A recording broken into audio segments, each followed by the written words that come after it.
Bonjour à tous et bienvenue dans cette nouvelle émission de Bonjour chez vous. Alors, on est mercredi et comme je vous ai dit hier et avant-hier, notre chère Yveline sera absente toute cette semaine et j'ai l'honneur et le plaisir de la remplacer comme animatrice. Et je vous salue, chers chroniqueurs et chroniqueuses. Bonjour madame. Bonjour Nadine. Madame Nadine. Aujourd'hui, notre thème du jour, c'est servir Christ librement. Et quand on pense à ce thème, on pense à l'Église persécutée. Ça va être le sujet de ta rubrique As-tu tout à l'heure, Anne. Mais vraiment, notre cœur aujourd'hui, c'est de sensibiliser nous chrétiens qui ne sont pas dans des endroits persécutés à ce que vivent nos frères et à ce que nous devons faire. Nous avons la liberté de servir Christ, mais comment la servir? Et Jonathan, tu le disais avant l'émission, que des fois, on pense à ça qu'une fois par année, quand il y a l'index qui est sorti par portes ouvertes. Mais en tant que chrétien, en tant que frères et sœurs, on doit y penser tout le temps. Ça doit vraiment être une préoccupation pour nous. Et comme je le disais, Anne, dans la rubrique Actu, tu vas présenter l'index mondial des persécutions des chrétiens. Oui, mi-janvier, comme tous les ans, l'association Portes Ouvertes publie son index mondial de persécution des chrétiens, qui est un outil vraiment très, très éclairant et très utile pour avoir des nouvelles de nos frères et sœurs et de voir l'évolution aussi dans le monde dans lequel on vit. Donc on va parler de ça tout à l'heure, c'est très intéressant. Et malheureusement, pas toujours des très bonnes nouvelles, mais très intéressant et inspirant. Amen, amen. Et Jonathan, on va commencer avec toi tout de suite dans la pensée du jour.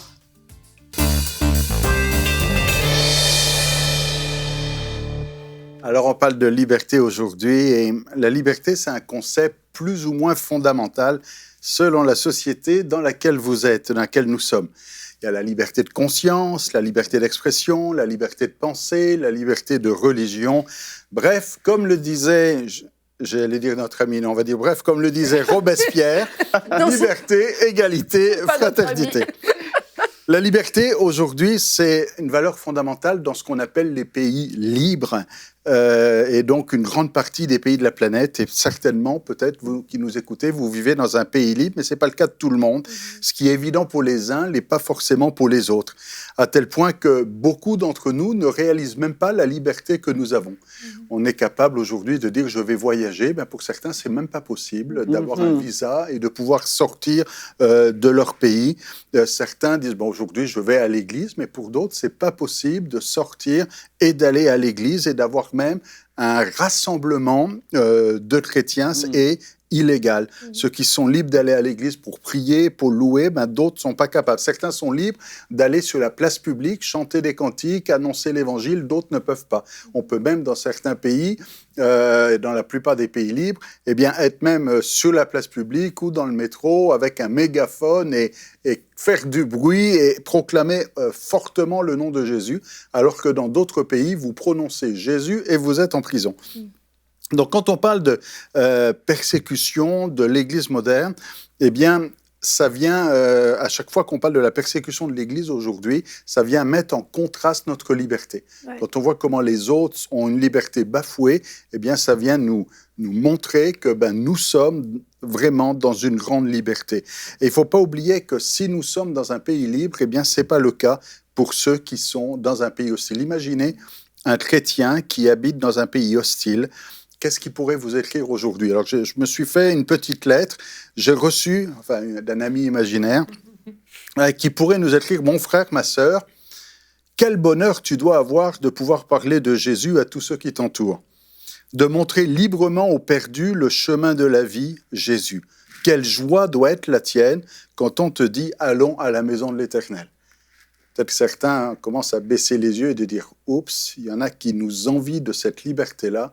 Et nous n'usons pas de cette liberté comme eux, ils aimeraient tellement l'avoir. Et nous qui l'avons, on n'a pas trop envie d'aller à l'église ou parler de Jésus à notre voisin, ce n'est pas toujours le cas. Ou même encore, proclamer haut et fort notre foi. Certains n'ont pas le droit de le faire et nous qui avons le droit de le faire, on n'use pas de cette liberté. Laissez-moi vous rappeler le dernier commandement de Jésus. Jésus a dit, c'est son dernier commandement, allez, faites de toutes les nations des disciples, les baptisant au nom du Père, du Fils, du Saint-Esprit, enseignez-leur à observer tout ce que je vous ai prescrit. Et voici, je suis avec vous tous les jours jusqu'à la fin du monde. Alors, si vous êtes libre d'aller, pourquoi n'allez-vous pas? C'est un peu comme la météo. Vous savez, des fois, il y a des gens qui sont passionnés, sont tellement passionnés par le sport. Et ici, il y a des Québécois qui sont capables d'aller jouer au hockey quand il fait -30. Il y a des gens qui sont tellement passionnés par le football qu'ils sont capables de jouer au football sous la pluie. Il y en a qui sont tellement passionnés que beau temps, mauvais temps, ils y sont. Alors, s'il y en a qui sont capables, quand il y a un mauvais temps, d'être là, à plus forte raison, nous qui sommes dans un pays où le soleil brille, où il y a un beau temps, eh bien, on devrait être ceux qui servent le Seigneur. Il y en a qui servent Dieu sous la pluie, dans la tempête, dans le vent et dans le froid. Nous, si nous sommes dans de meilleures conditions, à plus forte raison, on devrait servir le Seigneur avec joie. Amen, amen, amen. Merci, Pasteur Jonathan, quelle pensée puissante et qui remet en question, je crois, comme tu l'as dit, cette lettre qu'on pourrait recevoir, c'est vrai, hein, cet email qu'on pourrait recevoir d'un frère qui vit, qui est persécuté, qui nous dit, mais qu'est-ce que tu fais de cette liberté et vraiment, qu'est-ce qu'on en fait? Et vraiment, le but de cette émission, oui, c'est de nous présenter ce que vivent nos frères, mais que vraiment on se pose cette question au sortir de cette émission, qu'est-ce qu'on fait de cette liberté? Oui, quelqu'un qui est dans un pays où on n'a pas le droit d'avoir la Bible, je veux dire, mais vous, les chrétiens, vous devez lire la Bible tous les jours. Vous avez le droit de la lire. Et puis, nous, on n'a même pas le droit de la voir. Ouais, en effet, ouais. Ça pince. Non, mais c'est vrai, ça me touche vraiment, c'est vrai. Ça bouscule parce que tu te dis, pas pour tomber dans la condamnation de est-ce que je dois faire, mais vraiment se remettre en question pour de vrai. Et qu'est-ce qu'on fait de cette liberté? On va tout de suite lire notre verset du jour dans Galates 5, le verset 13. Frères et sœurs, c'est à la liberté que vous avez été appelés. Seulement, ne faites pas de cette liberté un prétexte pour suivre les désirs de votre nature propre. Au contraire, soyez par amour serviteurs les uns des autres. Et vraiment, c'est à la liberté que nous sommes appelés. Mais qu'est-ce que nous faisons de cette liberté? Et tu l'as dit dans ta pensée, qu'est-ce qu'on fait de cette liberté si les frères qui sont, eux, persécutés, qui sont, eux, n'ont même pas le droit de dire le nom de Jésus? Mais qu'est-ce que nous en faisons? Est-ce que c'est juste pour, aller de temps en temps, c'est pour vivre les bénédictions que Dieu nous donne, mais sans pour autant la responsabilité que Christ nous a donnée dans Matthieu 19. Quand je lis le verset de Galates, là, ça me fait penser à aussi un verset de Pierre, de 1 Pierre qui va dans le même sens, où il dit qu'on a été appelé aussi pour la liberté, mais que notre liberté, ce ne soit pas le moyen justement pour faire parler la chair, mais qu'on soit plutôt libre de servir Christ, qu'on utilise plutôt notre liberté pour servir le Seigneur.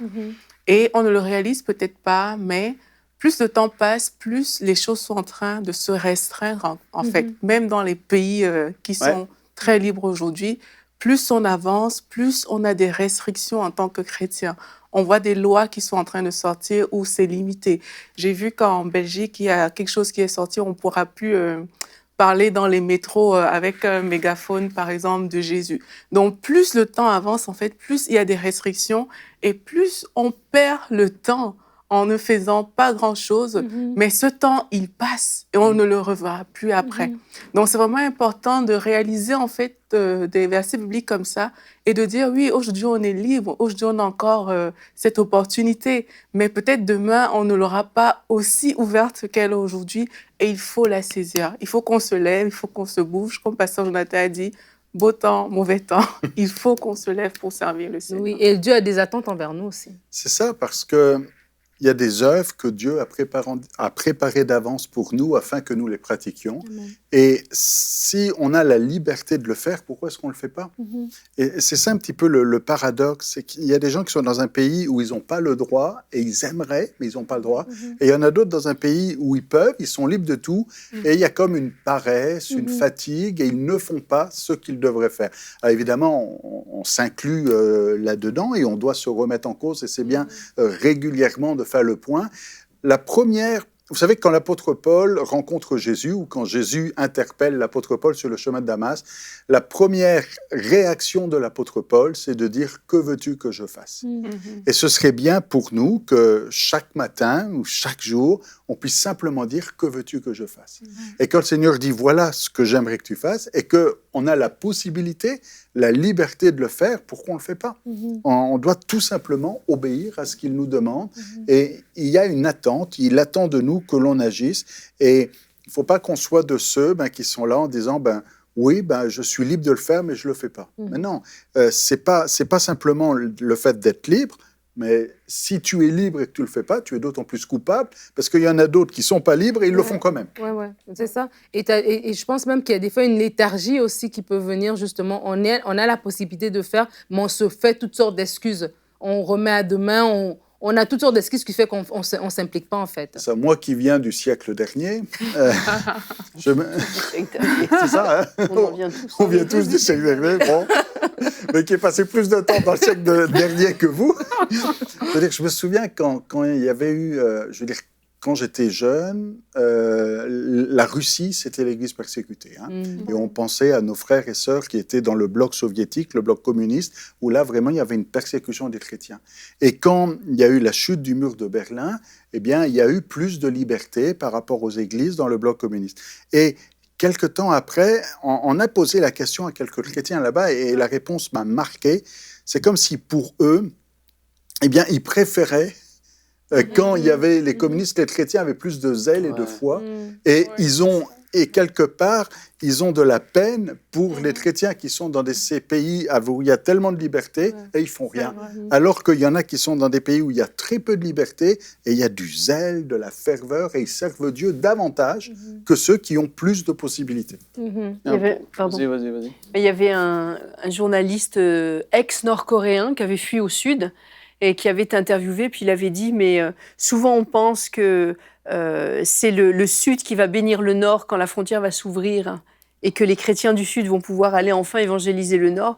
Mais il dit, vous serez surpris, c'est certainement les Coréens du Nord chrétiens qui vont venir au Sud enflammer les églises, parce que ceux qui sont chrétiens en Corée du Nord, ils sont beaucoup plus fervents, beaucoup plus solides dans leur foi que ceux du Sud, parce qu'au Nord, leur foi était vraiment passée au crible. Et d'ailleurs, la plupart sont menacés ou déjà mis dans des camps de prison, dans des camps de prisonniers. Donc j'avais bien aimé ce revirement de vue, le revirement de la lorgnette. Là. On pense que c'est le Sud qui, une fois que ça va être ouvert, va aller bénir le Nord, mais en fait, c'est eux qui vont venir bénir ceux du Sud. Oui, non seulement ça, mais il n'y a pas, et comme Jonathan l'a dit, il n'y a pas d'excuse pour personne. On va, puis je ne veux pas le dire d'une façon de condamnation, mais on va tous avoir à rendre des comptes des décisions de notre vie. Et puis, c'est tellement facile aujourd'hui de se trouver tellement d'excuses. Ben oui. J'ai pas le temps.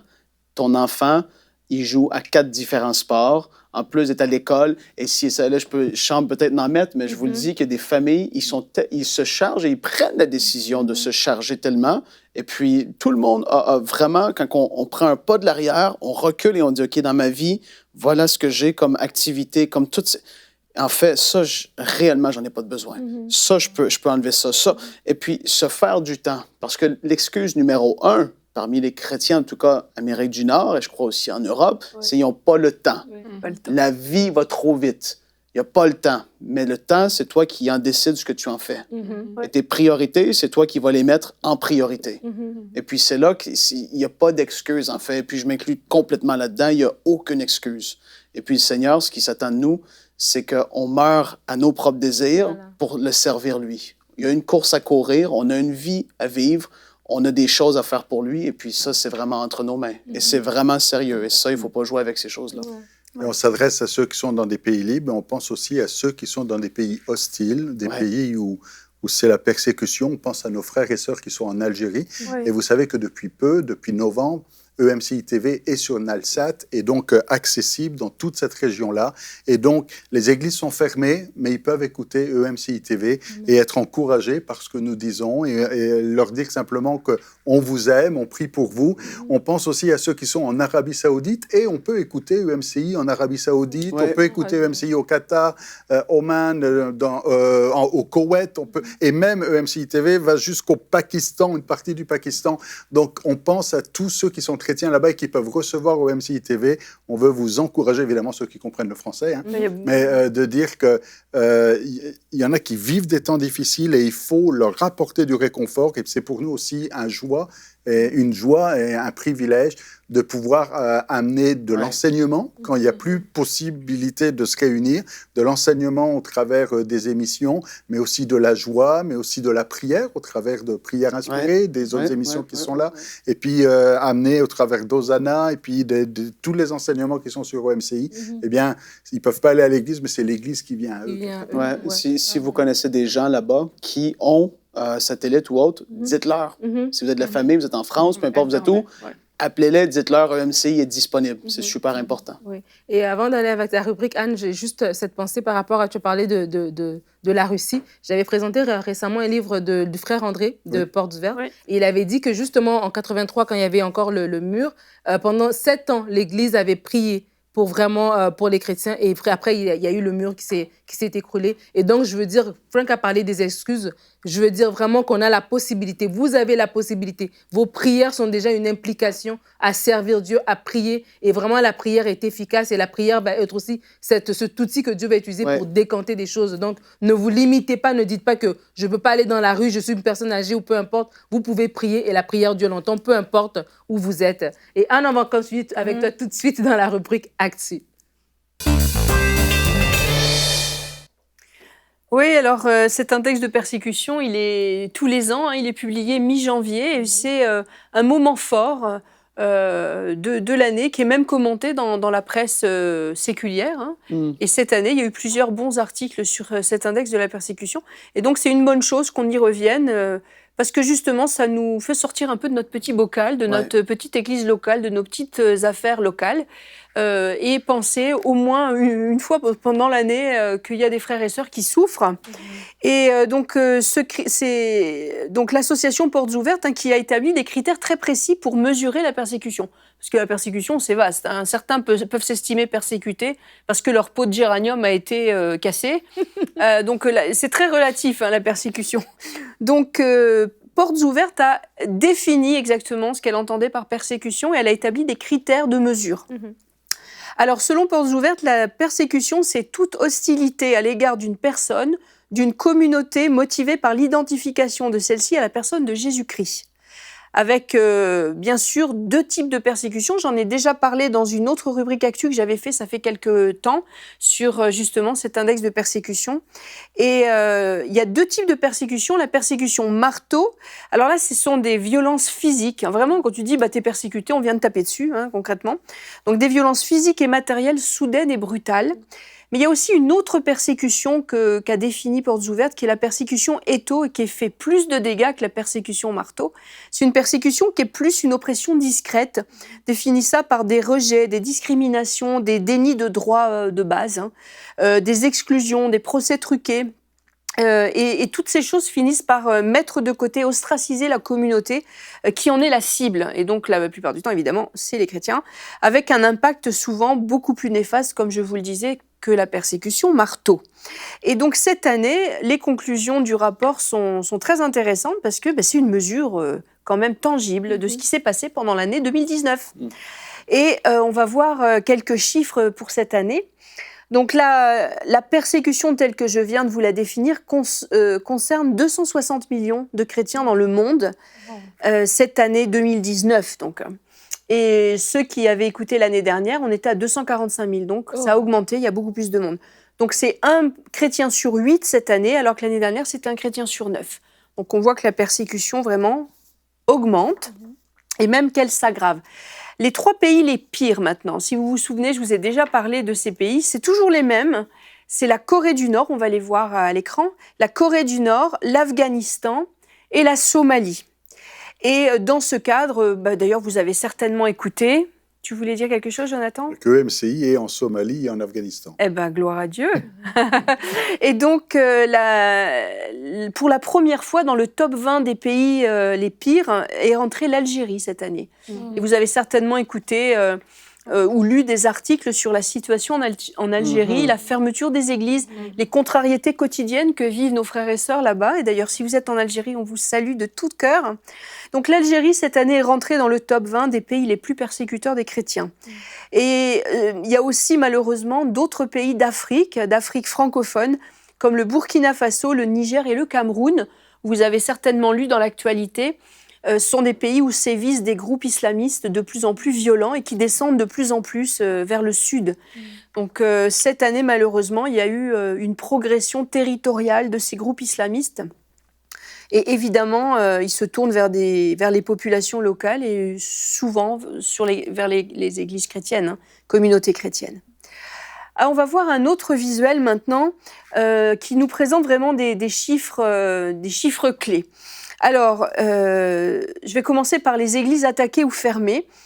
D'ailleurs, j'ai fait une rubrique, ça fait pas quelques mois, à peine quelques mois, sur justement pas les persécutions, mais comment on dit? Les églises. Oui, les églises vandalisées, tout ce qui était violence contre les églises locales. Et donc, on le voit ici, en 2019, il y a eu 9488 églises attaquées ou fermées. Et pour la petite histoire, l'année dernière, il y en avait 1847. Oh là. Donc, vous voyez la différence, c'est une augmentation de 414%. Wow. Donc, multiplié par plus de 4. Et le record vient de Chine, où 5576 églises ont été visées par des restrictions, des fermetures ou des destructions en application d'une nouvelle législation. On a la même chose en Angola. Il y a eu 2000 églises fermées d'après décision gouvernementale pour cette même cause législative. Le Rwanda aussi, qui, entre parenthèses, est aussi un pays en plein boom, en plein réveil chrétien. Le Rwanda, pourtant, a fermé plus d'1 millier de lieux de culte. Oh. Et aussi, l'Algérie, comme je vous le disais, on subit beaucoup de fermetures d'églises cette année. Donc, multiplication par plus de 4. Maintenant, les chrétiens emprisonnés. Il y a eu 3711 chrétiens emprisonnés cette année et la palme revient encore une fois à la Chine, avec au moins 1000 personnes enfermées pour leur religion. On sait qu'il y en a aussi énormément en Corée du Nord, mais on n'a pas le chiffre exact. Mais en Corée du Nord, il y a énormément de gens emprisonnés pour leur foi chrétienne. Alors, le commentaire de l'association Portes Ouvertes sur ce chiffre, c'est que les fermetures d'églises ont souvent été accompagnées d'arrestations de dirigeants d'églises et d'agressions de chrétiens membres de ces églises. Et je sais que Portes Ouvertes insiste aussi sur le fait que ce sont souvent les élites dirigeantes des communautés chrétiennes qui sont visées, des pasteurs, des responsables. Et dans cette catégorie d'emprisonnement, on a aussi l'Érythrée qui se distingue quand même avec 785 emprisonnements et l'Inde avec 295. Maintenant, les nombres de chrétiens tués, donc c'est la première ligne, 2983 chrétiens tués et par rapport à ces actes, à ces crimes, il y a 8 morts violentes par jour sur le continent africain, pour raison de foi chrétienne. Et donc, c'est vraiment l'Afrique qui paye le plus lourd tribut. On s'en doute peut-être pas, mais c'est l'Afrique qui paye le plus lourd tribut. C'est 1 chrétien sur 5 en Afrique qui est fortement persécuté. Et rien qu'en Afrique de l'Ouest, je sais qu'il y a beaucoup de personnes d'Afrique de l'Ouest qui nous écoutent, rien qu'en Afrique de l'Ouest, l'augmentation est de 5,4% depuis l'année dernière. Donc en 2019, ça a vraiment beaucoup augmenté. Et on le sait, moi, je vous l'avais dit la dernière fois que j'avais fait justement cette rubrique sur l'index de persécution des chrétiens, avec tous les événements au Moyen-Orient qu'on a vécu depuis 2011, avec le printemps arabe et ensuite tout ce qui s'en est suivi. Au Moyen-Orient, le christianisme est en train de disparaître. Ça, c'est vraiment concret. C'est-à-dire que à l'époque de l'Église primitive, l'apôtre Paul et les années qu'on suivi, c'est les premiers endroits où les chrétiens, où le christianisme s'est développé. La Syrie, l'Irak. Et ce sont les endroits maintenant où les chrétiens fuient vraiment par milliers. Et en très peu de temps, en même pas une génération, on a quasiment éradiqué le christianisme de ces régions-là quand même. Et rien qu'en Irak, l'année dernière, c'est passé de 1,5 million à 202 000 personnes. Et tous les jours, il y en a qui partent. Ils sont tellement persécutés au quotidien qu'ils partent à pleine porte. En Syrie, c'est la même chose. On est passé de 2,2 millions avant la guerre à moins de 700 000 maintenant. Voilà. Donc, des zones du globe qui étaient pionnières dans le christianisme sont en train de se vider de leurs chrétiens. Alors, là, le temps me manque pour tout vous détailler, mais vous pouvez aller voir le site de Portes Ouvertes, portesouvertes.fr, pour plus d'informations. Il y a aussi des sites de Portes Ouvertes, Open Doors. Il y a plusieurs sites qui dépendent de Portes Ouvertes dans d'autres pays que la France. Mais si vous êtes francophone, Portes Ouvertes France, donc portesouvertes.fr, contient plein d'informations, des vidéos, du matériel aussi à exploiter dans les églises pour motiver les gens à prier pour leurs frères et sœurs persécutés. Et j'allais dire, s'informer, c'est le minimum. C'est le minimum syndical. Et évidemment, on peut prier et on peut soutenir financièrement. Oui. Et sur le site de Portes Ouvertes, je vous encourage à le faire. Vous pouvez soutenir financièrement. Je vais quand même finir avec cette phrase d'encouragement de Patrick Victor, qui est le directeur de l'association Portes Ouvertes. Il a dit « Même dans la nuit la plus sombre, les étoiles brillent ». Et j'aime cette citation parce que nous sommes des lumières et on n'allume pas une lampe pour la mettre sous le boisseau. Et toutes ces personnes qui sont dans des pays où les ténèbres augmentent sont des lumières. Et on prie pour vous, on vous a vraiment à cœur. Et si vous nous écoutez, que vous êtes dans des pays où la persécution grandit, je pense au Burkina Faso, avec toutes les attaques qu'il y a eu ces derniers temps, mais aussi au Cameroun, au Niger, au Tchad. Il y a eu tellement d'attaques ces dernières années. Nord du Nigeria aussi, il y a eu beaucoup d'attaques. Alors si vous êtes dans ces pays-là et que vous nous écoutez, nous prions pour vous. EMCI est derrière vous, avec vous. Et puis nous prions que nos émissions vous bénissent et vous sortent de votre isolement. Que Dieu vous bénisse et vous fortifie. Amen. Amen. Et on a des petites vidéos plein cadre qui passent aussi sur EMCI, mais c'est des vidéos que Portes Ouvertes nous envoie justement. Elles sont très courtes et c'est généralement l'histoire des personnes persécutées qu'on raconte dans ces vidéos-là avec leurs témoignages aussi. Donc c'est vraiment très intéressant. C'est diffusé sur EMCI TV. Amen. Et pour peut-être les pasteurs qui nous écoutent ou les responsables d'église, si vous avez une responsabilité dans votre église, Porte Ouverte organise le dimanche de l'église persécutée. Peut-être ça pourrait être une bonne chose dans votre église si vous voulez considérer ça. Vous allez sur le site de Porte Ouverte, vous aurez toutes les informations et ils donnent toutes sortes d'outils pédagogiques pour pouvoir justement communiquer à l'église le fardeau de l'église persécutée, pouvoir prier pour eux. Et puis si vous avez un sujet de prière, je veux vraiment vous le partager. Je lisais un article récemment sur l'enjeu stratégique du Burkina Faso. Si le Burkina Faso, entre guillemets, tombe sous les attaques des islamistes, il n'y a plus rien qui les empêche d'aller plus au sud. Le Burkina Faso, c'est un verrou clé dans la progression de l'islamisme. Et si vous avez une seule chose pour laquelle prier, priez pour que vraiment le Burkina Faso ne tombe pas aux mains des islamistes, vraiment, puis tienne bon. C'est qu'il y a beaucoup d'églises là-bas, beaucoup de chrétiens. Le Burkina Faso, c'est un enjeu stratégique séculier, mais spirituel aussi. Et vraiment, on veut vous encourager, alors qu'on a parlé de servir Christ librement, et Anne vient de vous donner des clés, en fait, des choses que vous pouvez faire de cette liberté que vous avez de servir Christ, et de d'abord prier. Prier pour nos frères persécutés. Prier parce que nous luttons contre la chair et le sang, pas contre la chair et le sang, mais contre des principautés. Et prier parce que c'est un monde spirituel dans lequel on est. Peut-être on vous vit naturellement, vous avez votre petit train-train quotidien, mais au-delà de ça, il y a spirituellement des choses qui se passent, et Dieu a besoin de vous, il a besoin de moi, il a besoin de vous, il a besoin que vous vous mettez, qu'on se mette ensemble et qu'on prie pour l'Église, qu'on prie pour le salut, qu'on prie pour le réveil, qu'on prie vraiment pour que nous ayons la victoire, que vraiment, comme Anne nous l'a dit, ça vous a choqué, ça vous a peut-être fait mal de savoir qu'il y a autant de persécutions, autant d'églises qui sont fermées, mais on peut renverser la vapeur si nous nous donnons entièrement, et je vous encourage à le faire. Alors, nous allons poursuivre demain. Demain, notre thème du jour sera « Un chrétien a avant tout un cœur entièrement attaché à Dieu ». Nous aurons une rubrique « Pasteur, j'ai une question avec toi, Jonathan, sur qu'est-ce que c'est être religieux ». Et nous aurons un invité, Désiré Oulaye, qui est venu du Message de Vie International, viendra nous présenter son ministère. Merci beaucoup de nous avoir suivis et bonjour chez vous.